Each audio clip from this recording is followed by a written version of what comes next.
अस्सलाम वालेकुम नाज़रीन, मैं और मेरी किताबें, इसके साथ मैं हूँ मोहम्मद हफ़ीज़ ख़ान और चैनल इसका नाम तो आप जानते ही हैं, few minutes with Hafeez Khan. आज मैं अपनी किताब के साथ आपके खिदमत में हाज़िर हूँ और वो मेरा नावल है अनवासी। आज हम गुफ्तगू करेंगे कि ये अनवासी थी क्या और अनवासी जेलम कैसे पहुंची। अनवासी कहानी है 1872 की कि जब अंग्रेज़ों ने पंजाब में रेलवे ट्रैक बिछाना शुरू किया और ये था कि कराची को लाहौर के साथ रेलवे ट्रैक से कैसे मुंसलिक किया जाए। तो जब दरियाए सतलुज जो बावलपुर के मकाम पर बह रहा था, वहाँ एक पुल बनाने का मामला आया जिसे एम्प्रेस ब्रिज भी कहा गया और ये इस पुल को 1872 में बनाया गया और वो मकाम था आदम वाहन का। आदम वाहन एक बस्ती है, जब आप जाते हैं लोधरा से बावलपुर तो वो रास्ते में आती है। एम्प्रेस ब्रिज के बनते वक्त वहाँ क्या कुछ हुआ बस्ती में, ये सारा फिक्शन है और वो जो आप पढ़ेंगे वो आप उसे बेहतर अप्रिशिएट कर सकते हैं।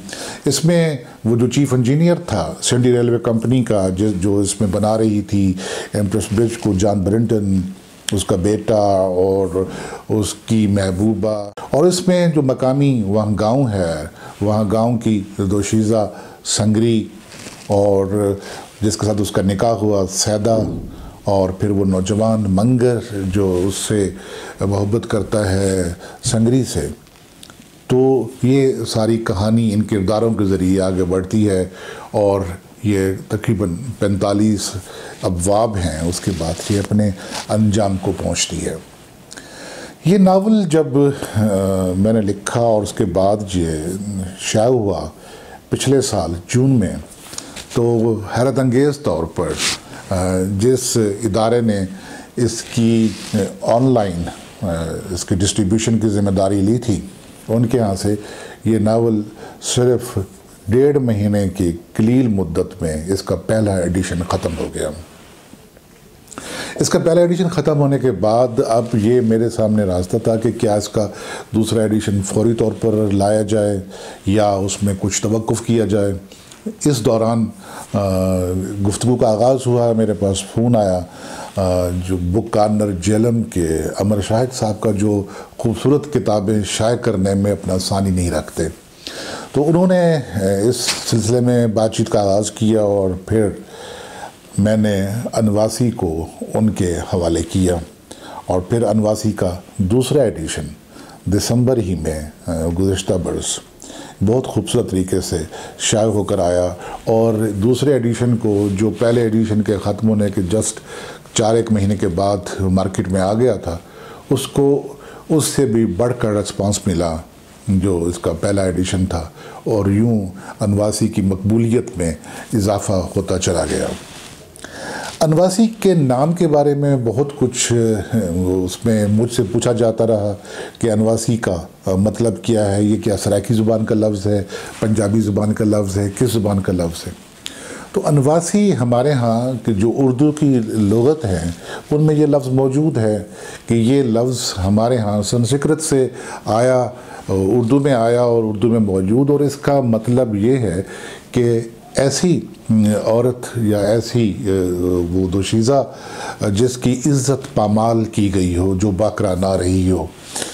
तो कुछ लोगों ने इसको ये भी नाम दिया कि अनवासी का मतलब ये है कि वासी कहते हैं सराइकी में लोकल लोगों को या मकामी बाशिंदों को, और अनवासी जो मकामी बाशिंदे ना हो। तो इसका मकामियत से या गैर मकामियत से कुछ भी ताल्लुक़ नहीं। अनवासी का जो किरदार है वो सिर्फ उस वजह से तय्युन पाता है कि एक ऐसी लड़की, एक ऐसी बाहिम्मत लड़की जिसको कदम कदम पे उसके लिए उसका औरत होना एक अज़ाब बनकर सामने आता रहा, लेकिन उसने पूरी कोशिश की कि अपने वजूद को मनवाए और अपने वजूद को कायम रखे। और वो जो उसका बेटा है जो उसके पेट में है, اس کی پیدائش کے بعد وہ کیسے اس کو بڑا کرے اور کیسے اس کو جسے کہتے ہیں کہ اس کی زندگی کی حفاظت کر سکے، اس کے لیے وہ اپنی جان تک دے دیتی ہے۔ تو یہ تھی ایک مختصر روداد کہ انواسی جیلم میں بکانر کے جو روح رواں ہیں امر شاہد صاحب اور گگن شاہد، یہ ان تک کیسے پہنچی اور اس کا دوسرا ایک خوبصورت ایڈیشن شائع ہو کر کیسے آیا۔ انواسی بہت پڑھا گیا اور ابھی تک پڑھا جا رہا ہے، اس پر بہت سے تبصرے ہوئے، بہت ساری باتیں ہوئیں، اور یوں یہ باتوں کا سلسلہ چلتا رہنا چاہیے۔ کتابیں پڑھنے کے لیے لکھی جاتی ہیں، اور جو کتابوں کا پڑھا جانا ہے یہی کتاب کی زندگی ہے، یہی کتاب کی حیات ہے۔ اگر آپ دیکھتے ہیں کہ آپ کے اطراف میں کتاب نہیں پڑھی جا رہی تو آپ دیکھیں کہ وہ معاشرہ سٹیٹک ہو جاتا ہے، وہ معاشرہ جامد ہو جاتا ہے، جمود کا شکار ہو جاتا ہے۔ جب کتابوں پر بحث چھڑتی ہے، جب کتابوں پر ڈائلاگ ہوتا ہے، جب کتابوں پر مکالمہ ہوتا ہے تو وہ ایک زندہ معاشرے کی علامت ہوتا ہے۔ تو ہمیں اپنے معاشرے کی زندگی کا ثبوت کتابیں خرید کر اور کتابیں پڑھ کر دینا چاہیے، اور اس پر بات ضرور کرنی چاہیے، چاہے وہ بات اس کتاب کی فیور میں ہو، چاہے بات اس کتاب کی مخالفت میں ہو، چونکہ مخالفت اس سے بہتر کتاب لانے کی طرف مدد کرتی ہے، اور اگر اس میں اس کی تعریف کی جاتی ہے تو پھر بھی اس سے ایک بہتر کتاب دینے کے لیے مصنف کے پاس ایک معیار بن جاتا ہے کہ اب اس نے اس سے اچھی کتاب دینی ہے۔ تو یہ تھا آج کی کتاب انواسی کا تذکرہ، میں اور میری کتابوں کے حوالے سے۔